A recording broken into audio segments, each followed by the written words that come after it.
Welcome to part three of the writing your story session, polishing your essay. Let's get into it. So if you've joined us for the last couple of sessions that we've had, we've worked up to this point, but excited to go through this here.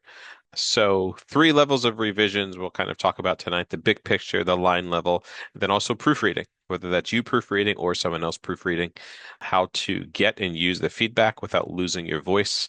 Oftentimes you will receive feedback from people and based off of their feedback, it's like it doesn't really sound like you anymore. So kind of how to navigate that. Talk about the supplemental essays that you may have to write and the importance of those, the additional information section and how to actually use it in your favor and your benefit.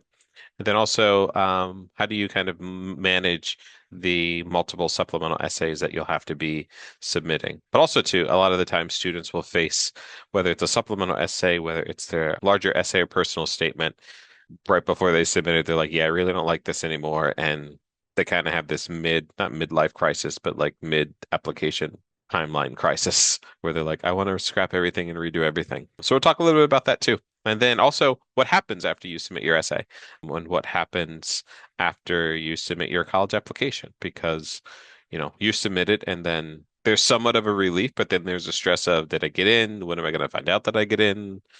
And all that fun stuff. So, kind of a little bit of a recap. We went through session one, the finding your story session, and really begin to talk about how the essay is really a conversation and one of the only points in time where you are going to be able to let the college admissions readers kind of get a little bit of an insight into you. Otherwise, your application is pretty much the exact same as everyone else's when it comes to you're all submitting the similar types of information, the test scores, those types of things. This is really going to be the only time in your essay where you have the opportunity to show the colleges that you are, a real person. And then talked a lot about the so what test and talking about when you're trying to choose a topic or choose something to focus on. Why is this important? And basically continue asking yourself, so what? And if it goes to about three levels deep, then it's probably something that you can easily write about. And then also kind of how to thread your essay. So having a somewhat of a similar thread throughout the entire essay and theme. And then we talked about the five-part framework, one of the most important parts of your essay being the hook, because that's what's going to engage the reader and really begin to frame, do I want to read this or not want to read this? Kind of like if you're binging something on TV, those first couple of minutes or that first episode on Netflix, is this going to be a series that I'm going to continually watch or want to watch? Or is it going to be one of those things where you watch the first half or the first minute or two, and every time you go to Netflix, you see it under continue watching, and you're like, yeah, I'm probably never going to finish that. And then also talked about just kind of showing versus telling, really creating those details and experiences so the reader can almost feel themselves in your essay and making sure your voice is pretty much consistent. So tonight we'll talk about revisions, supplemental essays, and how do you kind of know when the essay's done? So when you're looking at revisions and proofreadings aren't really the same thing. Doing only one and calling it done, it's just not going to work.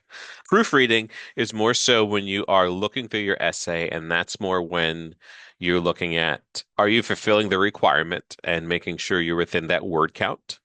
And also that's when you're looking more so at the surface level corrections. So the grammar, the punctuation, the spelling, like if you were to submit this to your English teacher and the first time they just looked at it without kind of reading it, are those things correct?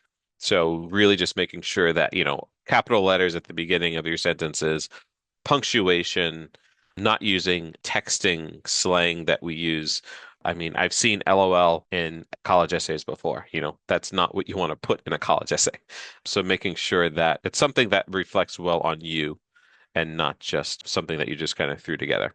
Revision is really the longer part that you should be doing, really evaluating whether the essay is doing what it needs to do and whether it's kind of meeting the prompt that you originally chose. Questioning the structure, the clarity, the voice, everything. I mean, this is why you're doing this session now, listening to this is because you want to make sure that you're doing it right and making sure that structure is a good structure. Sometimes during that process, you'll probably notice if you haven't noticed already, depending on if you've looked at it and kind of begin to revise it. Sometimes you're going to cut entire sections and you're just completely rewriting a paragraph, or maybe even it's rewriting your hook. We talked a little bit about before during one of the other sessions, you don't always have to start at the first paragraph. You don't always have to start at the hook. But if you've got something in your mind that you're like, I know this is going to be a big part, write that, write the middle. Or if you know kind of how you want to end it, like you just have to piece it together to where it's going to be cohesive and make sense. But not always is that going to happen. But you can have ideas in your head at the start to where then at the end you just have to kind of piece it together.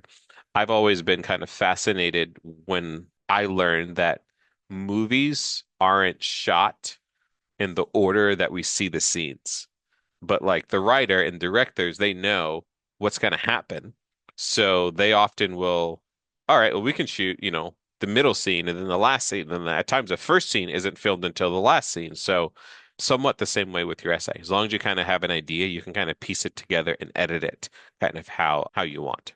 So looking at kind of the revision levels, I would break it up into two levels for the most part. That level one's that big picture revision. Looking at is your voice the same? Is the threading the same throughout the essay? Is this a consistent, is my story consistent from the beginning to the end? And then, as we said before, really looking at the callback. The callback at the end to call back to something at the beginning, you don't understand how important that is because keeping something like that in your mind is going to be extremely helpful to making sure not only do you end the essay well, but that you've told a good story. A lot of the time, there's no callback, and it's almost confusing, and it leaves the reader like, I feel like there's more, or I feel like a big chunk of this is missing. That's literally because they don't kind of wrap it out. So more than looking at it as a line that's a 180, 180 degrees, you're more so looking at your essay as a 360 degree, almost circle in a way. And then kind of a line by line revision. So is every sentence earning its place? Are some of them just kind of filler sentences? You want kind of every word to count because this is one of your only chances that the reader is going to get the insight into you, not just your story, but how good of a writer you are. So there's multiple things in the college essay that are looked for.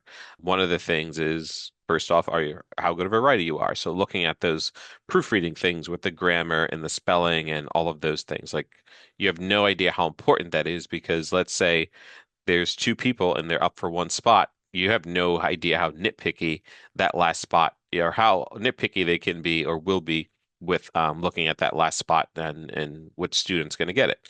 It could be that your essay just grammar wasn't good. The story was good, but both stories were good, and it was the grammar that could potentially make the decision in how you kind of presented and took your time on the essay. The voice staying consistent throughout is important. But when you're looking at the voice, your tone of voice in the essay can change. So maybe it's speeding something up or you're using exclamation points, you want to emphasize things. Those things are fine, but you want to make sure throughout the entire essay that it sounds like it's your voice the entire time and you're not making it overly formal at one point in the essay or at the beginning or the end or less formal at the you kind of want to keep that same threading of your voice too throughout the entire time. And then also looking at that line by line revision, are there any sentences that could be potentially cut out? Although there is a 650 word limit most of the times, you shouldn't shoot to hit that limit because at times that's when kind of that fluff comes in that's not really going to be worth anything, long story short. So if it's 625 words, if it's 600 words, if it's 550 words, that's fine as long as you've got a good structure to your story. You don't have to hit that 650 word mark or get close to it if it just doesn't make sense. So going through and kind of looking at, does this make sense? Is this kind of valuable to the story? Is often something good to do to cut things out if you don't feel like it's good. And then again, looking at the proofreading, that's when you're looking at the end the grammar, the spelling, the punctuation, the word count. Are you at the limit or under the limit?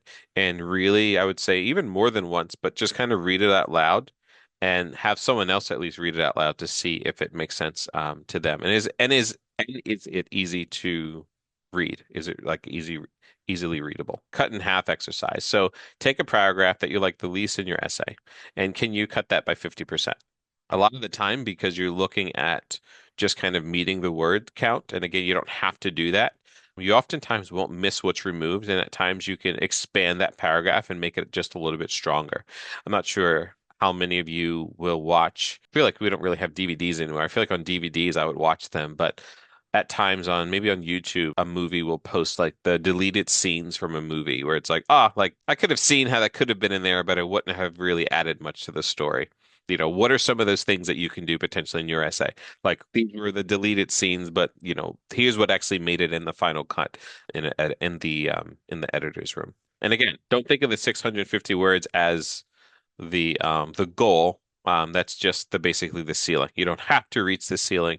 You more so are doing what makes sense and making your essay more substance, more than kind of padding the words to get there. Like this isn't like an essay for like English class where it's like it has to be 2 pages. So instead of using it's like it is. So like, you're using less contractions and things like that. I mean, I have a master's degree and so many papers I had to do, I had to make it a certain length. And I'm like, all right, how can I just add more words to this? I remember watching something, I think it was Shark Tank, where this guy said one of the people who invested in his company was his wife's father-in-law.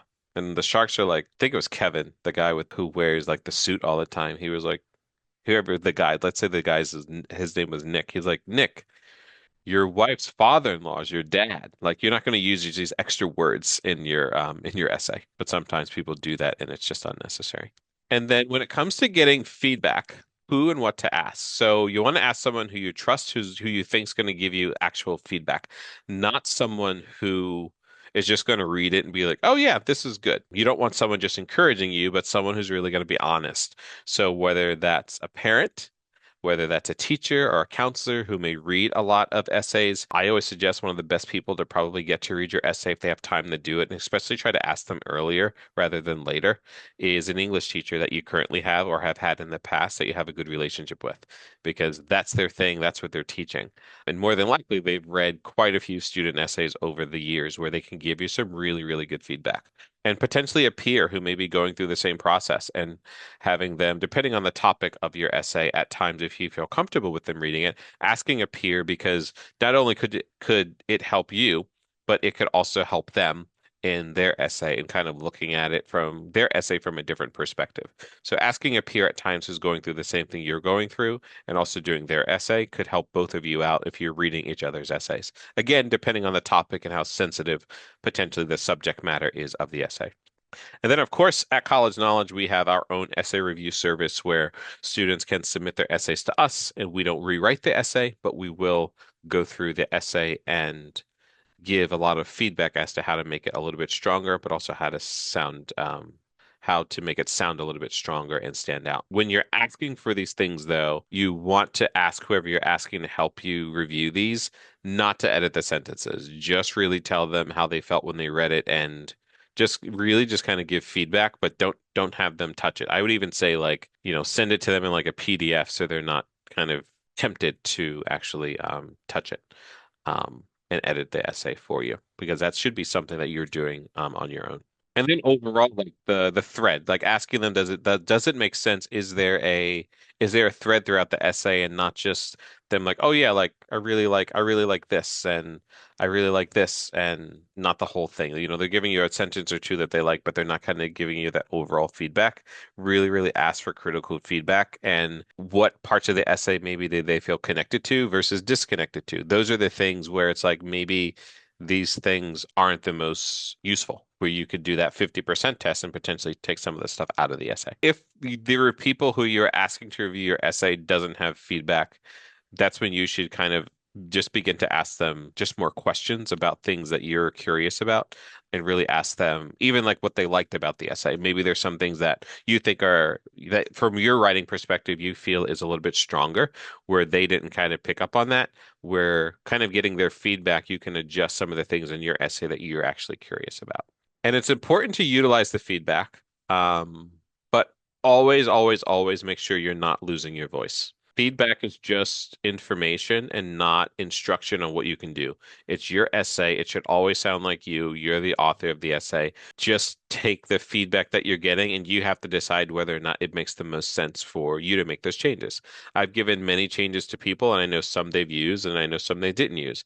I often will ask for feedback on a lot of things and I'll ask multiple people for feedback, but I'm not always going to change everything that they're saying, but it does just kind of give me food for thought when I am looking at whether or not I should keep something or take something away or what part resonates more that I can expand upon. If multiple people that you're having reading your essay, though, are saying the same things, it's probably something that you want to pay attention to a little bit more rather than like, okay, that's good feedback. You're not going to touch it. But if multiple people are saying the same thing, they are probably onto something that you should pay attention to.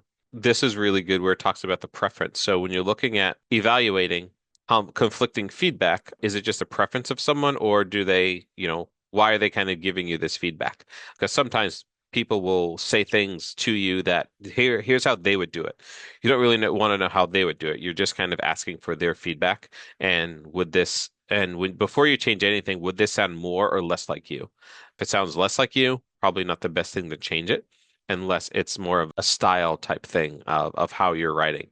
Because you can write the same type of story of someone else, but your style of writing can be drastically different than someone else's.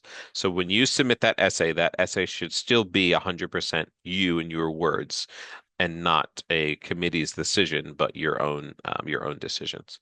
When looking at some of the bigger essay mistakes, one of the biggest things again is going to be a weak opening. You really want that strong hook. So I'm like, okay, almost like a book that they say is a page turner. I want to keep reading. I want to keep, binge watching the next episode. Like, how are you continually doing that? Paragraph after paragraph. Maybe it's not sentence after sentence, but paragraph after paragraph. Do I want to continually reading? Do I want to keep continually reading down further in your essay? Listing like accomplishments and things that the application covers at times is a mistake because that's information that they already have. You want to take this opportunity, excuse me, this opportunity in your essay to show them things that they've never seen or heard about you in the past. So the college essay and the college interview are the only two times that you're going to have the opportunity to do that. So it's important that when you are going through what you want to write about, that it's not something that you're just kind of restating from other things that they have already about you. This is the only time and chance that you have for them to get a deeper dive into you and why they are potentially accepting you based off of your story or your writing ability when they are making that final decision as to whether or not they're going to admit you to their school. Sometimes people will write about other people. It's important to think about this as those people aren't the ones that are kind of getting into the school. Those aren't the people that are wanting to get into the school that the people want to accept. So mentioning people, how they maybe impacted you, that's great, but the basis of your essay should more so be about you, your growth, how you learn things, and not writing specifically about someone else. I feel like that is a big mistake at times that I've seen where I'm like, they're a good writer, but I learned nothing about them. And that's kind of what I really wanted to do to see if they'd be a good fit at the school. It's very generic when we see essays that kind of end with exactly what it says on your screen here, and that's why college, whatever, is the perfect fit for me. Very generic. Kind of tie it back to the beginning. Yes, that's why you want to go to the school, but that's just a very generic and boring kind of way to end the essay. You still want to kind of make an impression towards the end of the essay. When we talk about kind of showing versus telling in previous sessions that we've done, really focus on the details. If you are reading your essay to someone, or you have I've used the example, if I can close my eyes and kind of picture myself through your story and through your essay, that's good because you're using enough detail where you are showing instead of telling. Where details can be added to your essay, it's important that you add those details to your essay. So that's at times too when you're going to use that 50% test or when you're going through the second level of kind of proofreading or doing the revisions, those are the times where you're going the line by line. Can I add some more detail here? As you have written like your first drafts already, does this sound like you? If you were to read this as someone that knows you very well, would they be like, "Oh yeah, this is definitely them." Like I have written text messages, I have written emails, I have written letters to people, I have written articles on different things, and someone's like, "Yeah, like this sounds like you." Or I read this in your voice because this again, this sounds like you.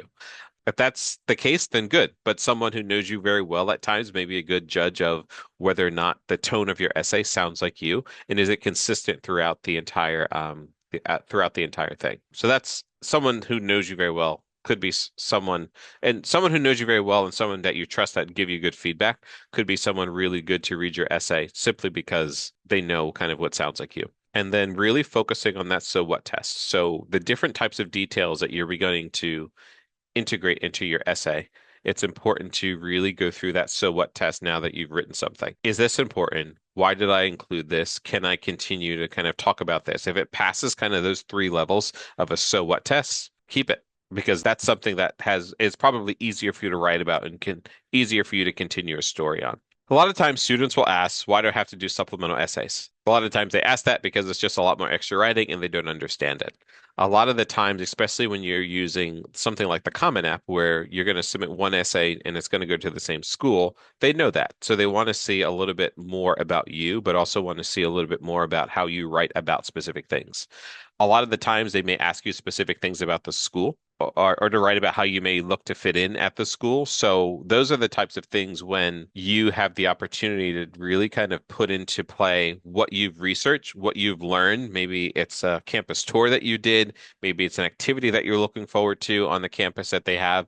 Maybe it's you having gone on their website to see what's new, or maybe they have a I used to tell people when they would go on campus tours to look at the school newspaper if they have one on campus and kind of see what's kind of new, because those are the little things that you can talk about to let them know that this isn't like just some place that you kind of just kind of pick the name out of the hat of a school. This is some place that you're interested in and some place that you actually done research on. So it doesn't just seem very generic that you're writing, that you can kind of copy and paste the same thing for a supplemental essay. For your larger essays, at times, yes, depending on the prompt, you can kind of copy and paste. But a lot of the time for the supplemental essay, it's going to be way more specific. So it's not something where you can kind of just copy and paste from one school's essay prompt to the next. So they're really looking for you at this stage in time to be kind of genuine, and that's where that's going to come from by you kind of doing some research on the specific school.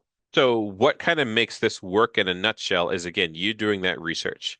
So really thinking about how you may be involved at the school. One of the things I would say that people look for when they're reviewing your application is the fit. So you going to a school, going to class, going back to your dorm room, everyone's going to do that. But how can you also contribute? So, are you going to get involved in a club, a sport, an intramural? Are you going to work on campus? Are you like all of these different things can kind of really go into you getting accepted because they don't just want you to come there, they want you to contribute because they want to be ranked high in their sports. They want to be ranked high in research. They want to show people that they have students that are involved. Typically, students during their first semester or two that get involved are more likely to stay at that school. So one of the things schools will pay attention to is what's called their retention rate. And people will look at the retention rate of a school when they are choosing to go to the school. So that shows the percentage of students that are coming back year over year. So if you look at like their first year retention rate to their second year retention rate, schools pay attention. A lot of people will pay attention to that because that's a direct correlation to did the students feel comfortable there? Do they have really good support services for the students there? So when you look at a college's retention rate, they want you to get involved.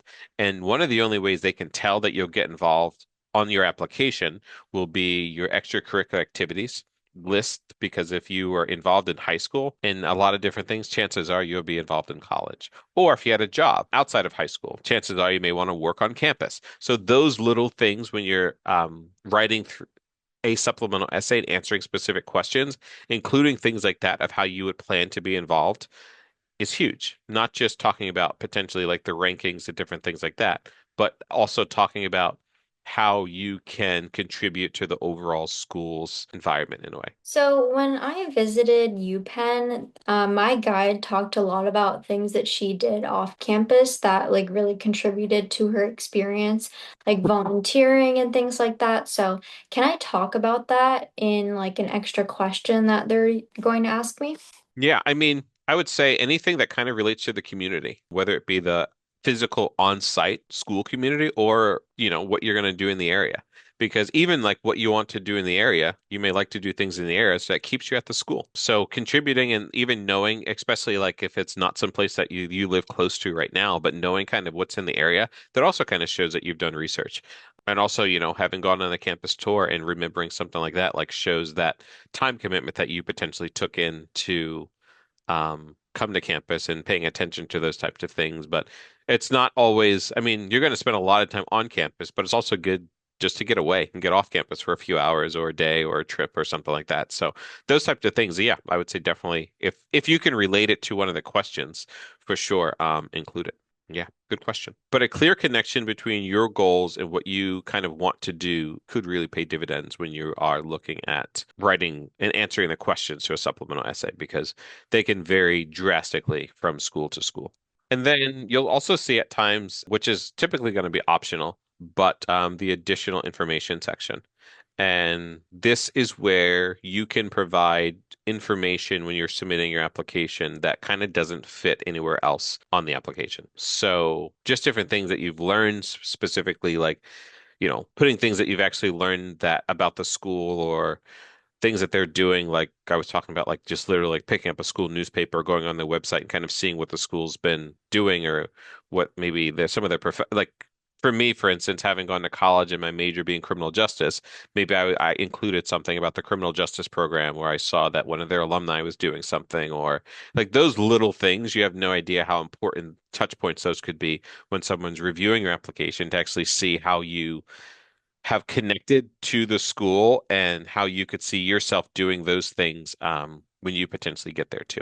But it also shows so much of how likely you are to enroll if admitted, the more you talk about the things that you know about the school and the things that you would like to contribute to the overall school's community. It's not really a space to list things that they've already asked you on the application. So not really listing more activities or achievements, not really kind of re-emphasizing the things that you've covered already in the application. Also not a place to write like a second essay, but really just and more of a space for you to kind of look at the connection from to you and the actual school. And then when you're looking at the supplemental essay, I would say types and strategies. Why this college? A lot of the times is probably one of the more popular ones, and that's again where you're going to focus more so probably on some of the research that you may have done and talk about those things there and how you could be a fit to that specific institution or school. If you're talking about an extracurricular activity, that's fine, something that you've done, but you don't want to kind of re-emphasize your entire activities list here. But what may be that one activity that differentiates it from the others? What's the importance of that? Where have you grown from maybe one of the activities longevity wise that you were more involved in than some of the other things that you were involved in? Also, there could be diversity type essays where you're writing more so on a unique perspective that you have, or a unique perspective that someone has given you on a specific topic. Or maybe it's a little bit of your background or an experience that you could potentially bring to the overall campus community that maybe other people may not have based off of your diverse background. Maybe it's where you're from, experiences that you've had. I mean, there's so many things when it comes to diversity that you can include that will set you aside. So that's not something either that can be copy and pasted because it's more so going to be something your own perspective. But bringing a diverse perspective to anything is definitely very helpful. Unfortunately, these supplemental essays are shorter than the regular essay. So they're going to be shorter, less words that you can use, maybe a little bit tougher for you to write about things because there's so much more that you want to talk about. But also keep in mind that you want to use that space well and you want to still kind of utilize the same format of the entire essay, but kind of just shrinking it a little bit. It's going to be a little bit harder, but it does require a lot more precision for your essays. Extremely important, almost I would say just as important, if not more important, than the larger and longer essay that you'll do. That'll be 650 words. Make sure you're reading each prompt carefully because you're going to have much shorter of space to write. So it's important that you are ensuring that you're just staying on task and not kind of going off on these tangents because if you think 650 words goes by quick, try 150 words to 250 words. It's going to go by a lot quicker. So just really, really making sure after you've written anything to go back and make sure, does this match the prompt? And does this answer all of the portions of the prompt? Because sometimes it may not just be one prompt, it could be like multiple pieces of it that you have to answer and you may not be including. And then one of the big, say, mistakes is that students will kind of almost break a piece off of their personal statement and use the same thing in their supplemental essay. I wouldn't say do that. You kind of covered that. You want to tell them more and more about you. So try not to make this just like a sub episode of your overall essay, but something completely different. I've known someone, I believe they told me they had to do like it was like 10 to 12 supplemental essays. So when you're doing, if a school does require supplemental essays, first off, you want to know upfront. So doing the research ahead of time is great. You're doing the right thing, kind of getting your ducks in a row now because you want to know ahead of time what you need to do. So almost building like an essay inventory, list every school that first off requires an essay because not all schools will even require an essay. One of the things I often tell students to do is go to Google and like put in the name of the school and then type in after it common data set. So what the common data set does is it will show you each of the places that you're applying to, way more information that you would ever want to know.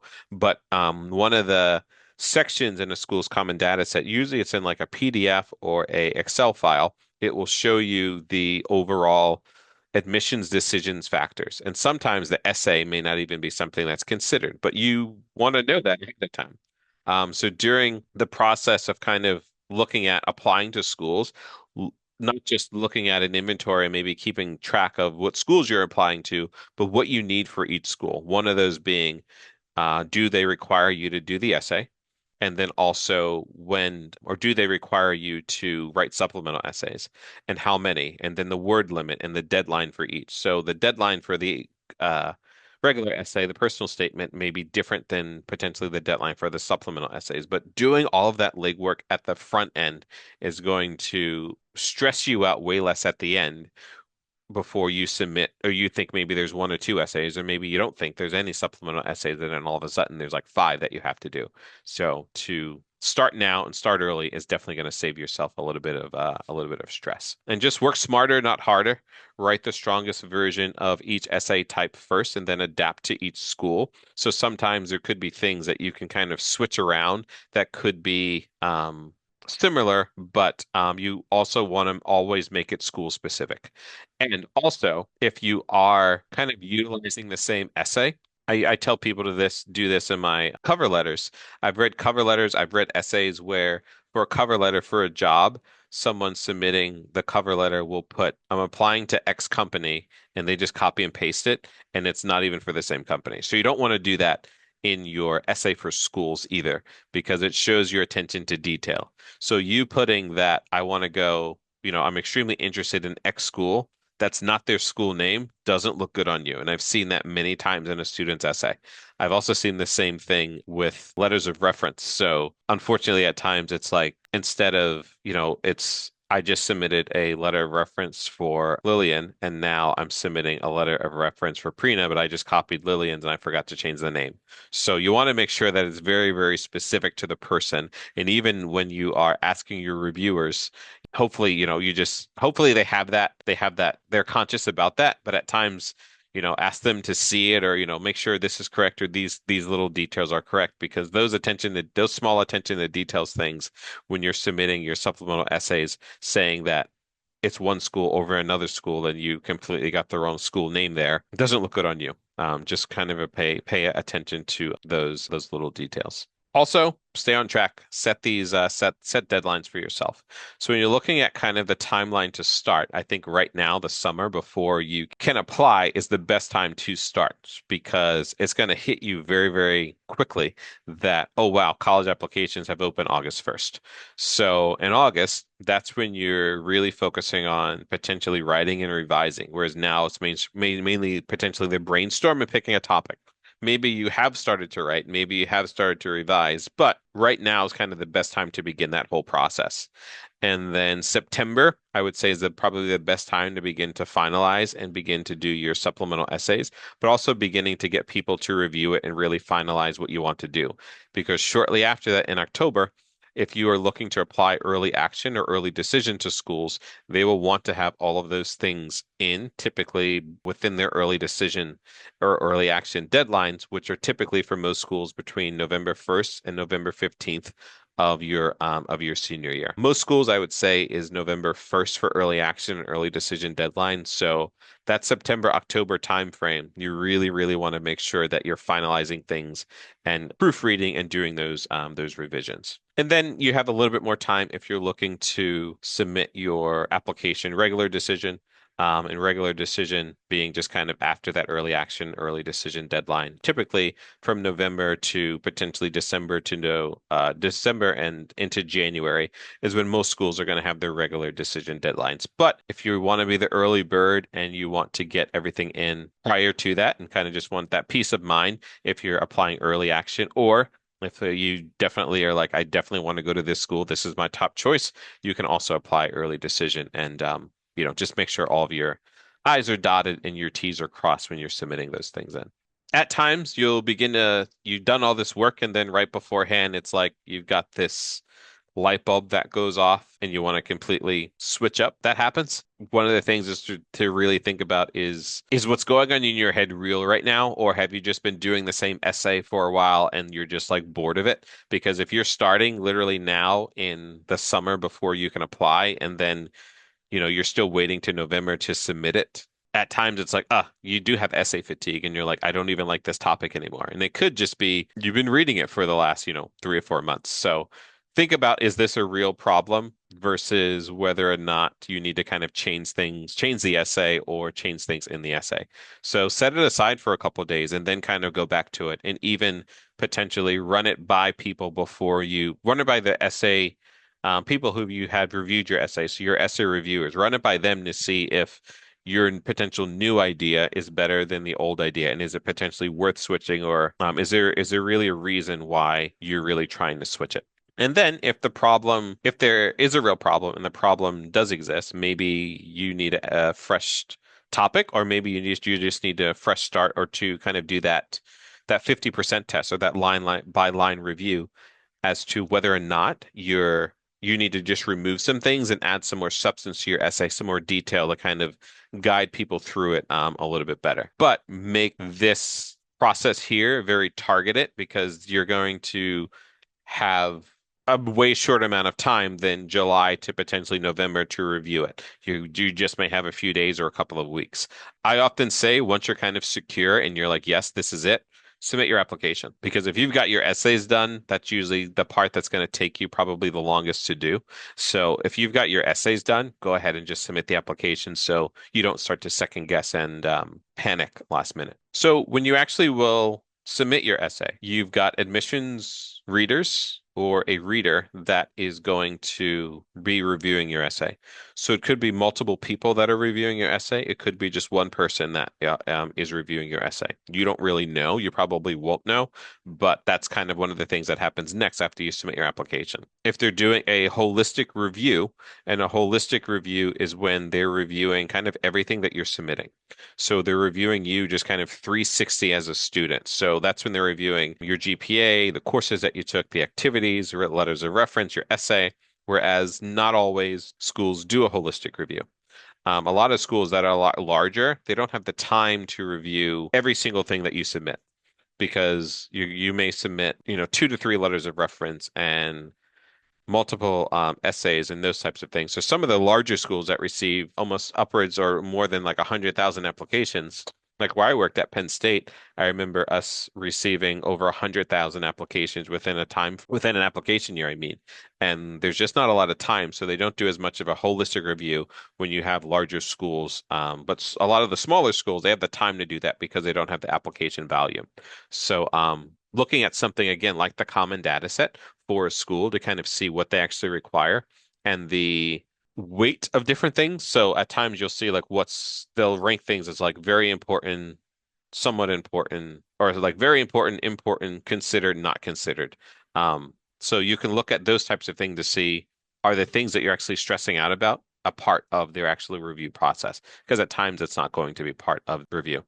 Rarely is the decision factor just going to be one thing. For a holistic review, they're really looking at everything. They're not just going to be looking at one thing. But there could be weighted importances, but for a holistic review, they're going to be looking at more than just one thing when making the decision on whether or not to admit you to their school. Use the essay to your advantage.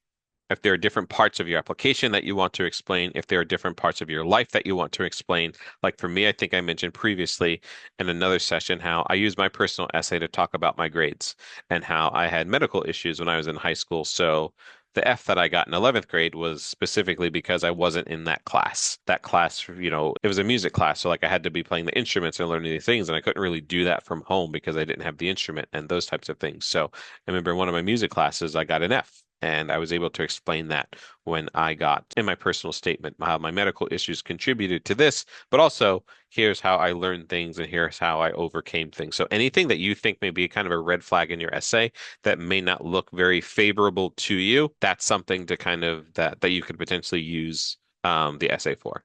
It adds a whole new dimension to you as a person and to you as an applicant to their school to hopefully turn that maybe into a yes when you are applying to the school. And then before you submit it, it's really important I can't stress the importance of reading it aloud. Does it sound like you? Have someone else also read it aloud to see if they think it also sounds like you. Have people who have not read it before you submit it to potentially just give it a cold read and then kind of respond to questions that you give them. Do you have a hook? Is your hook good? Would you if this was a book or not a book, if this was a movie potentially, and like you had a scene that kind of encompassed the hook that you have, would you want to keep reading or keep watching it? Is there a thread that kind of goes from open to closing, and are you kind of doing that 360 instead of that 180 line going in one direction? Can you loop that back to that callback? And again, does it pass that so what test? It's so important for you to really think about that so what test and is this really important? And if it doesn't pass through a couple of lines of that so what test, probably good to remove it. If it's not something that's easy to write about, more than likely there are probably better things to write about that's going to show your authentic voice a little bit more. So you want to make sure that your natural voice comes through. Make sure you're following the directions. Make sure that your word count is under the limit. So as you're looking at what you've potentially written now, where is it at? Is it at 700 words? Is it at 750 words? How can you begin to edit things? Or is it just really short? I would say, 500 words to 600 words, fine. If it's at 400 words, 300 words, you want to expand that a lot more because you could probably talk about a lot more things and add a lot more detail to give the person a bigger picture of what you're trying to the message that you're trying to convey. Try not to again talk about other things in your that you've already kind of talked about in your essay. If they've got your activities list, don't kind of just give your activities list again. Here are all the things that I involved in. And I learned from all of them. If you want to talk about one, that's fine. Maybe two, how these things kind of related and kind of helped you long term, that's fine. But overall, you want to make this very targeted when you are doing kind of that final checklist. And can't stress enough, make sure your grammar is correct. Make sure that you're talking about the right school, the last school that you just submitted for. Really important. Really look at what you've built over time. If you've done all of these things, you probably have a really good framework for a really good essay, and it's probably going to be something that that person who's reviewing your essay remembers. Most essays that you read and review in admissions you don't remember because there's so many of them, but there are some of them that stick with you over the years or at least that year because you see how important something was to a student where at the end of it you're like, "Ooh, I hope I get to run into them on campus one day." And use that feedback to revise at all three levels and how to approach the supplemental essay strategically um, is also going to be important because if a school requires supplemental essays, they're probably going to be kind of looking a lot into the supplemental essays because they're going to be specific to their individual schools. And if you've done that and you've got people to read it, submit it, you're done. But it's important that you go through these steps. These steps are really important. So when you submit your essay, you're not second guessing yourself when you submitted the essay because the process itself is stressful. It's a journey. I mean, this is only the beginning of your college journey when you're beginning the application. The application process is a process itself because there's an ending to it. But once you submit it, you don't really want to be second guessing yourself. You're going to have the overall stress of probably thinking about, am I going to get in or not? And to just to make sure that this part of your essay or this part of your application with the essay is submitted with confidence is going to be extremely important. And of course, again, different ways that we can help when it comes to essay review and application workshops and one-on-one appointments. I mean, we offer so many resources. There are so many resources out there that you can also take advantage of at your school potentially, and high school counselors and things like that. But yeah, that's the end of the Writing Your Story series. Got the supplemental materials also and the essay review or the college essay review booklet that we also have and on our website and have sent to everyone who has signed up for this. So I definitely appreciate you staying with us, and hopefully this was very helpful in going through your essay. Now that you've finished the Writing Your Story session series, please check out our website for more tools and resources and take advantage of our essay review service. Thank you.